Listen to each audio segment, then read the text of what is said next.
I might begin by telling you, young people, about the way bishops dress. This is what is known as a choir dress. It is used formally in churches. Then we have another dress, which is really for social purposes, the black cassock and a long scarlet, purple, red garment called a ferriola that reaches all the way to the knees. I was once giving a lecture in Cleveland, and I arrived just a short time before the lecture, and I had nothing to eat, so I asked the members of the committee if they would go with me to the dining room while I had a glass of milk and some graham crackers. And I was dressed in this black cassock and long ferriola. The waitress, in the early flirties, took the orders of the men that were with me, and then she looked at me and she said, "Well, Cock Robin, what will you have?"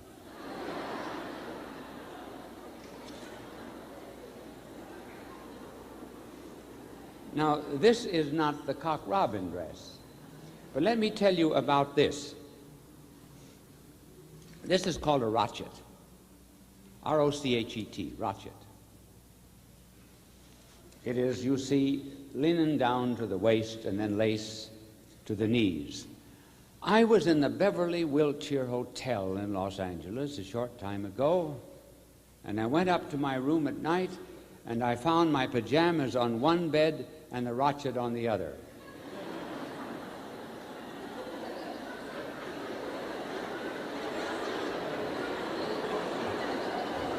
I know it takes a little time to get that, but you do.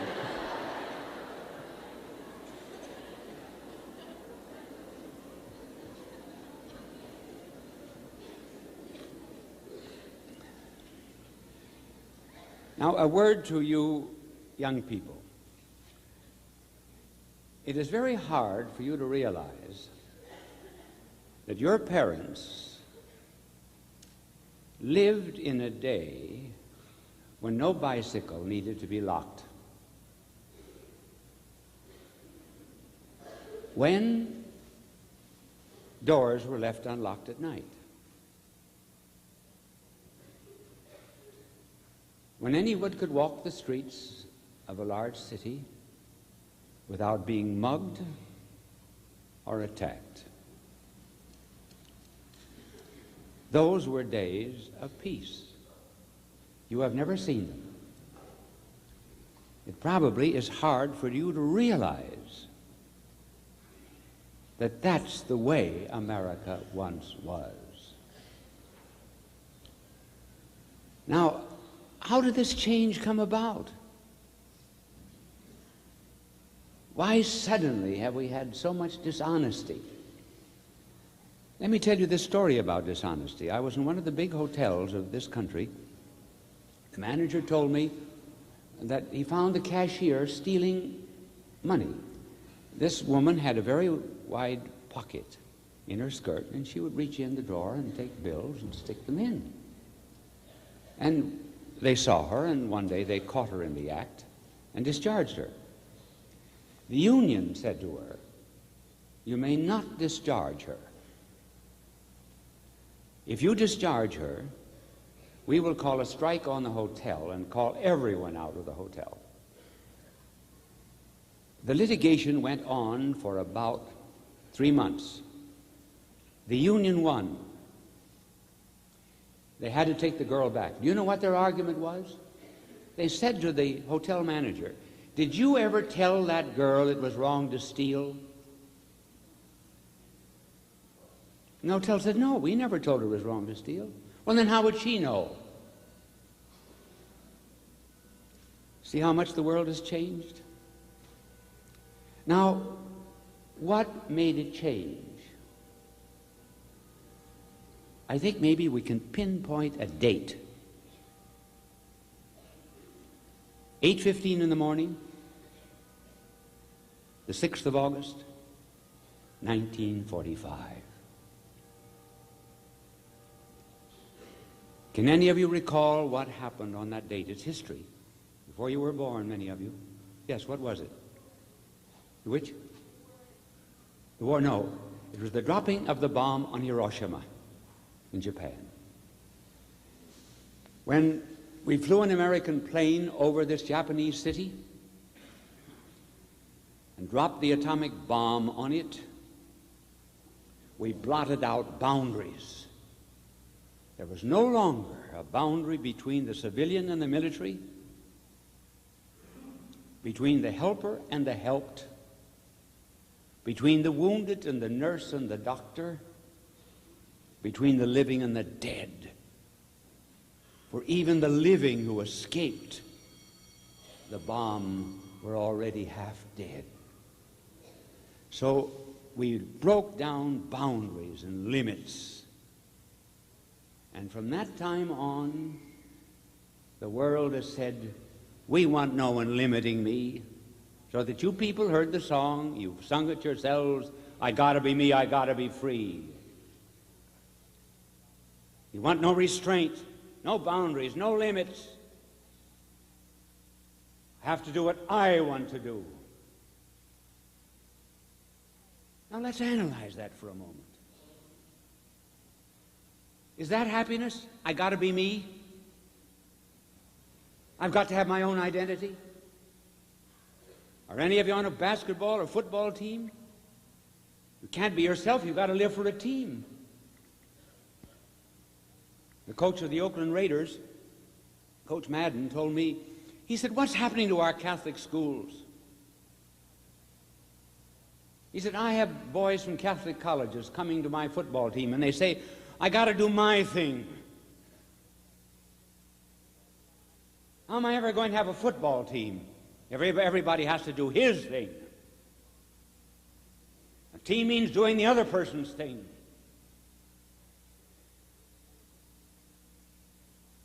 But we want no limits, no boundaries. There was a French play that was written, well, in your lifetime, by Sartre, in which there are three men in hell. And each of them talks about his pains, his aches, his protests, his worries, his ego, his identity. And the others are not listening. When the curtain goes down, the last line of the play is, my neighbor is hell.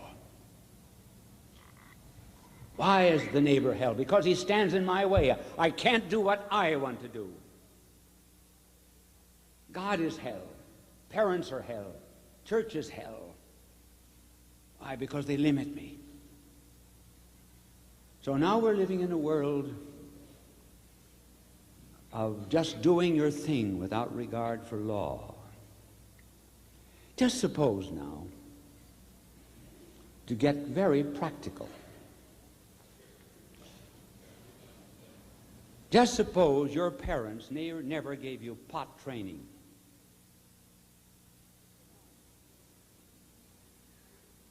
Think it out. You got to do your thing.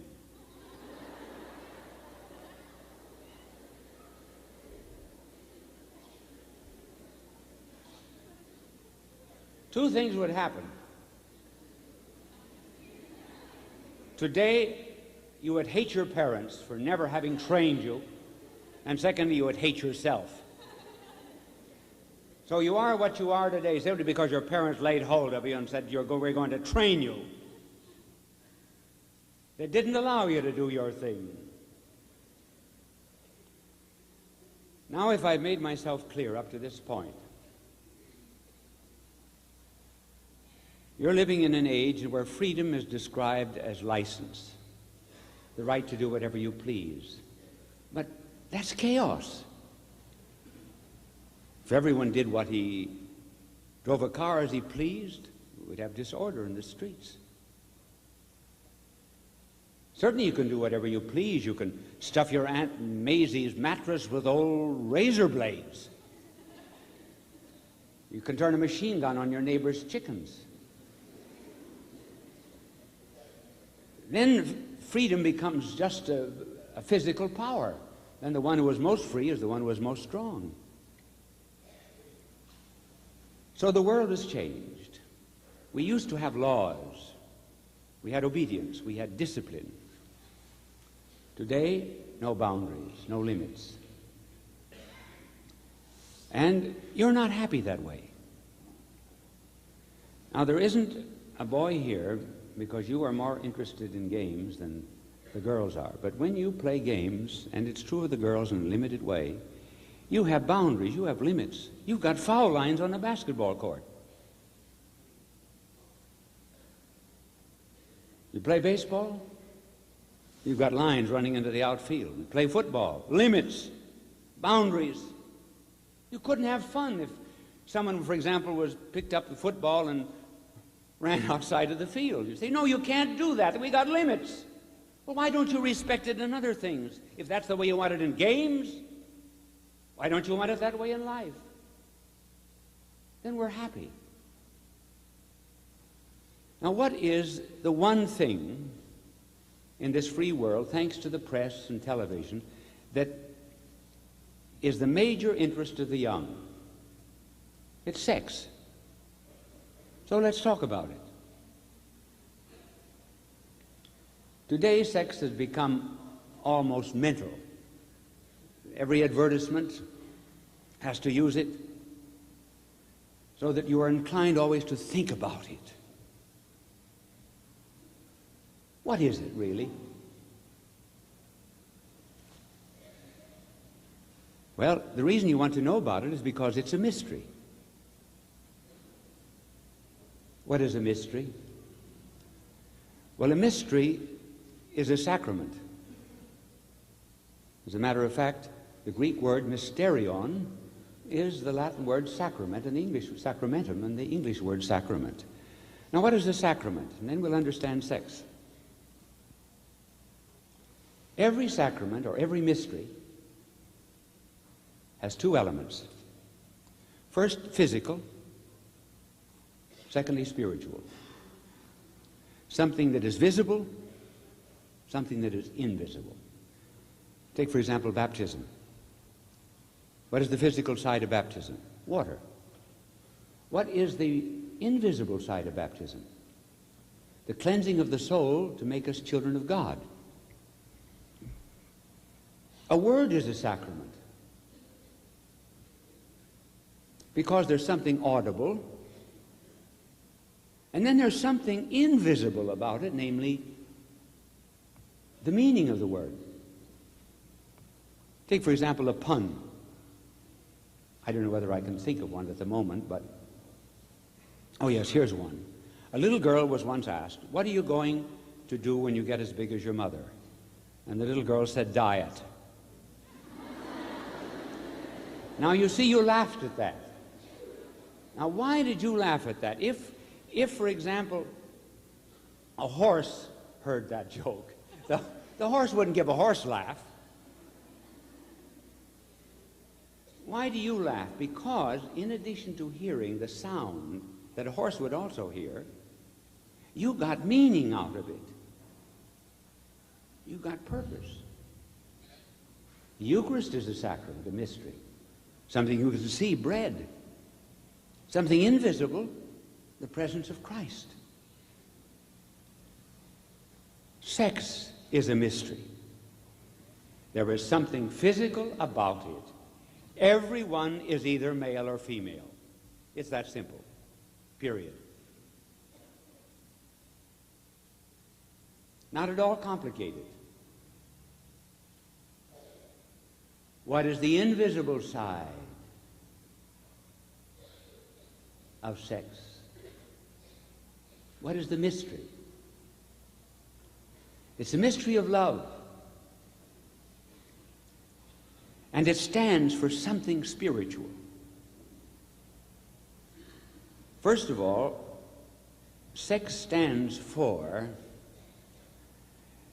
God's creative power given to people. So he gives the creative power to a husband and wife.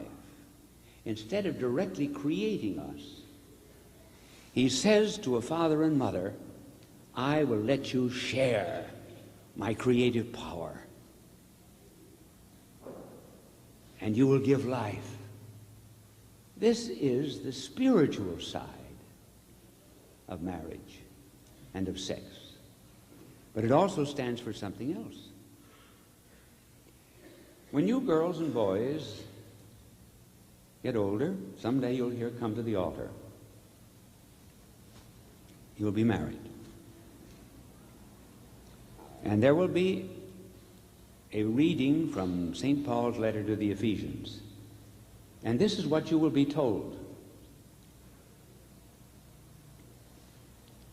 Every bride stands for the church. Every groom stands for Christ. Think of it. God intended that in marriage, the husband stands for Christ. The bride stands for the church. Does that mean that the man is the head of the woman in the sense of domination? No. The man is the head of the woman in the sense of sacrifice. So as Christ gave himself up for his spouse, his bride, which is the church, so the husband sacrifices himself for the wife. Now that's the spiritual side of marriage and of sex. It therefore refers to love, human love between husband and wife, the love for God, the love for the church. One of the reasons why it is very difficult for parents ever to teach you the complete mystery of sex is this. They find it very hard they can communicate the physical side, that's nothing. But to communicate to you the mystery, the deep, profound love that is involved, that is something that is almost impossible to describe. The poet said, "Would that I could utter the thoughts that arise in me when there was love in his heart." And therefore there will always be a difficulty in the way of explaining to you the mystery. Now, this is what it is. It's God's gift, his creative power, and it's not to be used until God gives the power. Now, for example, where's my Lieutenant Fitzgerald? He's around here someplace.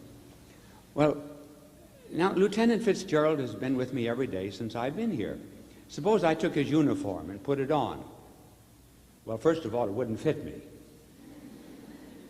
But suppose it fitted me. Well, I would then go out on the street in his uniform and begin directing traffic. I would have no authority to direct traffic, even though I was wearing the uniform. I have to be empowered by civil authority to wear that uniform and direct traffic. And so you have to be empowered to use this mystery. You cannot use the oven by yourself. We're in school, see, that's change of classes. So I'll change my subject now and give you another idea to keep you interested. The new idea to which we pass is the difference of love in a young man and in a young woman. Now, I hope I can impress you boys and you girls with this difference. It'll say particularly you girls. There's a world of difference in which a man loves a woman and a woman loves a man. A world of difference. A boy can love a part of a woman. A woman can love only the whole man. Now that is why, my dear girls, that the boys will talk about your legs. They can love a part of you. They can love a dimple, but then they have to marry a woman. Do you ever talk about boys' legs? Never. You never mention boys' legs. Why? Simply because you're not built that way. The boys different. That's the reason you got to watch the boys. Don't think they love you simply because they love a part of you. But you girls, you're slow to love. And the boys will say, oh, you're cold. You're not cold, you're wise. That's what it is. You can't love until you give yourself totally and completely. So you wait. Therefore, do not rush into marriage. Take your time. Wait and see whether the man is capable of sacrifice or not. And then the man, too, if he spoils you in any way, will not have the same love afterwards as before. There's an interesting story in the Scripture, and that is always the place to go for wisdom in understanding human actions. Amnon was in love with a young woman in David's palace, Tamar. And Amnon one day pretended he was sick. And he asked Amnon to bring him some cakes. Amnon brought the cakes. Tamar brought the cakes. Then Ammon assaulted Tamar.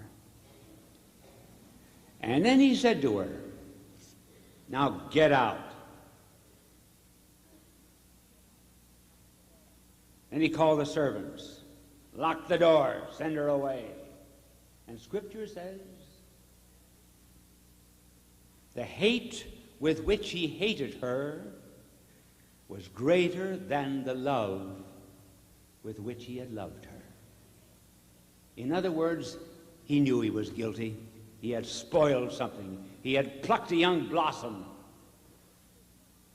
And he projected the guilt to her as if she herself were guilty. A young girl told me once that a boy had ruined her, and on the way back, he gave her a lecture on, you got to watch out for boys. They're not good. They'll pretend they love you.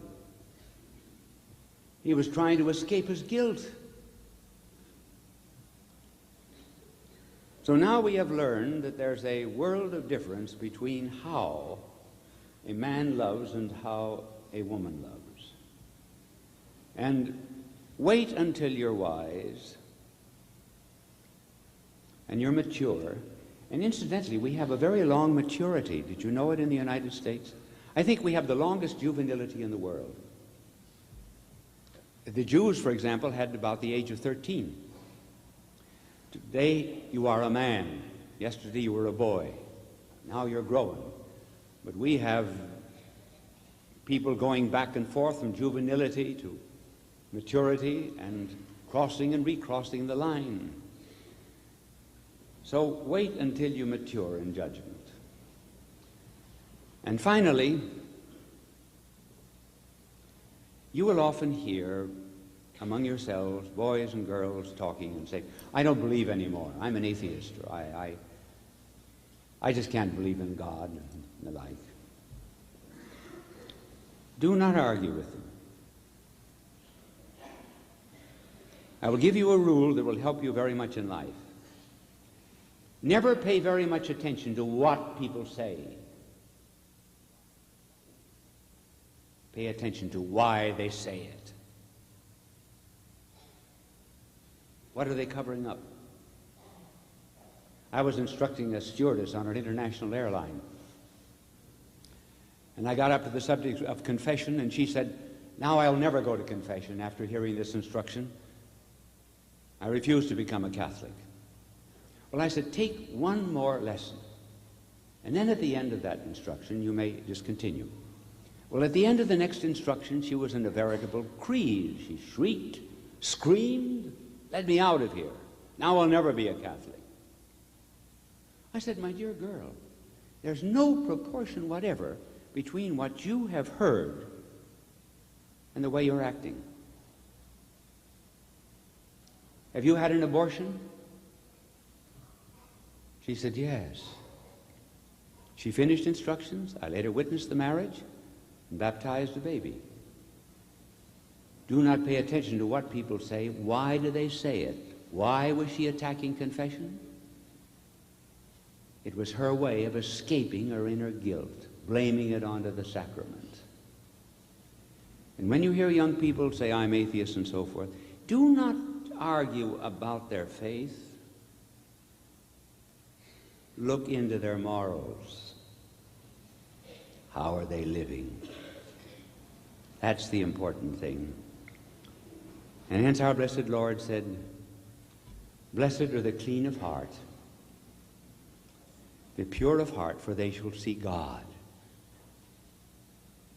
Purity gives us vision. If the window is dirty, the light cannot come in. If our morals are bad, then the faith and the light of God cannot come into us. So keep yourselves clean. Now, you're wonderful young people.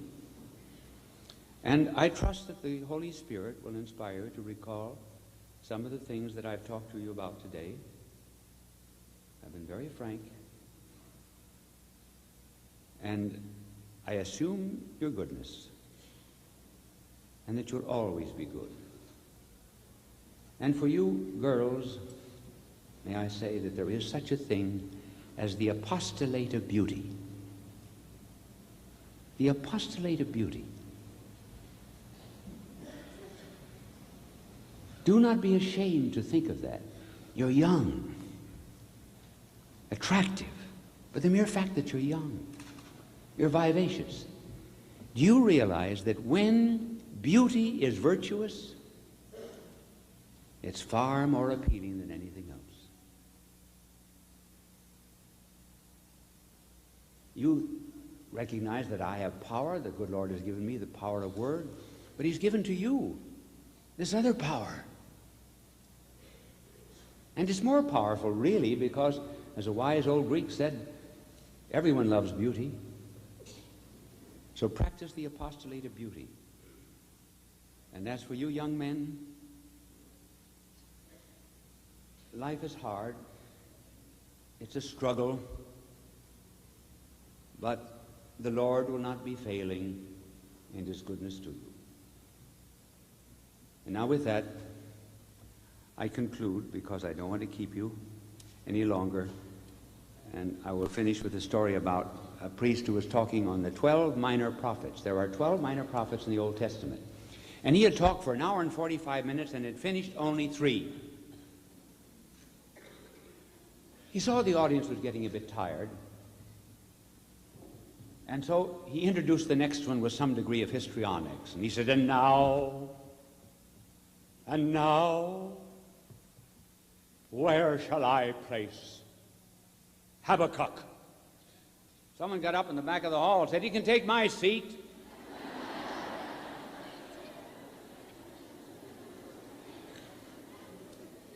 You're free now. The Lord love you and bless you and keep you good, because you're going to make the church in the next 30 years. And we depend on you. Thank you, and God love you.